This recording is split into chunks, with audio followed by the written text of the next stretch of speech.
Currency നോട്ടുകളിലെ serial നമ്പറുകളെ ചരിത്രവുമായി എങ്ങനെ ബന്ധിപ്പിക്കാമെന്ന് കാട്ടിത്തരികയാണ് ചേർത്തല സ്വദേശിയായ Arvind Kumar pi എന്ന യുവ അധ്യാപകൻ.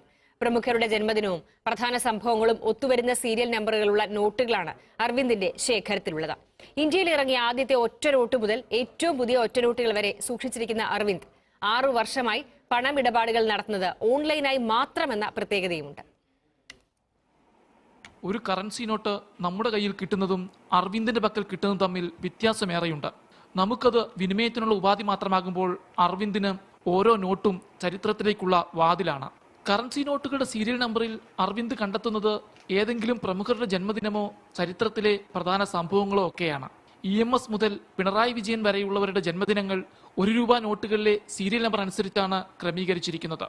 ഇന്ത്യൻ പ്രധാനമന്ത്രിമാരുടെ ജന്മദിനങ്ങൾ 10 രൂപ നോട്ടിലെ സീരിയൽ നമ്പറുകൾ ഉപയോഗിച്ചും തയ്യാറാക്കിയിരിക്കുന്നു. ഗൂഗിൾ, വിക്കിപീഡിയ, സർക്കാർ വെബ്സൈറ്റുകൾ എന്നിവയാണ് വിവരശേഖരണത്തിന് അർവിന്ദ് ആശ്രയിക്കുന്നത്. നമ്മുടെ കറൻസി നോട്ടുകളിൽ ഒക്കെ തന്നെ സീരിയൽ നമ്പർ ഉണ്ട്. അത് ഇന്ത്യൻ കറൻസി ഡിജിറ്റ് വരുന്നത്, കറൻസി നോട്ട് ഇത് വരുന്നതെന്ന് വെച്ചാൽ 6 അക്കമാണ്. 6 ഡിജിറ്റ് കറൻസി ഇതാണ്. നോക്കിയപ്പോഴത്തേക്കും കുറേയധികം ചരിത്ര പ്രാധാന്യമുള്ള കുറേ നോട്ടുകൾ എനിക്ക് ഈ ഗൂഗിളിലും വിക്കിപീഡിയയിലും ഗവൺമെന്റ് വെബ്സൈറ്റുകളിലൊക്കെ പോയപ്പോൾ എനിക്ക് മനസ്സിലാക്കാൻ സാധിച്ചു. അപ്പോൾ അങ്ങനെ ഞാൻ ഇന്ത്യ ചരിത്രത്തിന്റെ ഭാഗമായി നോട്ടുകൾ ശേഖരിച്ചു, കേരള ചരിത്രത്തിന്റെ ഭാഗമായിട്ട് നോട്ടുകൾ ശേഖരിച്ചു. സ്വാതന്ത്ര്യ സമരത്തിലെ പ്രധാന സംഭവങ്ങൾ, ശാസ്ത്ര കണ്ടുപിടുത്തങ്ങൾ നടന്ന വർഷം, പുന്നപ്ര വയലാർ സമരം, ചാന്ദ്രയാൻ തുടങ്ങിയവയടക്കം വ്യത്യസ്ത സംഭവങ്ങളുടെ തീയതികളുള്ള നോട്ടുകൾ അർവിന്ദിന്റെ പക്കലുണ്ട്. 6 വർഷമായി പണമിടപാടുകളെല്ലാം ഓൺലൈനായാണ് നടത്തുന്നത്. നോട്ട് ശേഖരണത്തിനൊപ്പം സ്റ്റാമ്പുകളുടെ വിപുലമായ ശേഖരവും അർവിന്ദിനുണ്ട്. ഗാന്ധിജിയെക്കുറിച്ചുള്ള സ്റ്റാമ്പുകളാണ് ഏറെയും.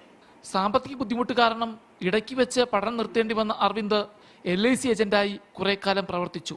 പിന്നീട് വിദൂര വിദ്യാഭ്യാസം വഴി ബിരുദത്തിന് റാങ്ക് നേടി. കുറെ കാലം സ്വകാര്യ കമ്പനികളിലും പ്രവർത്തിച്ചു. ഇപ്പോൾ ചേർത്തല ടൗൺ LP സ്കൂളിൽ അധ്യാപകനാണ്.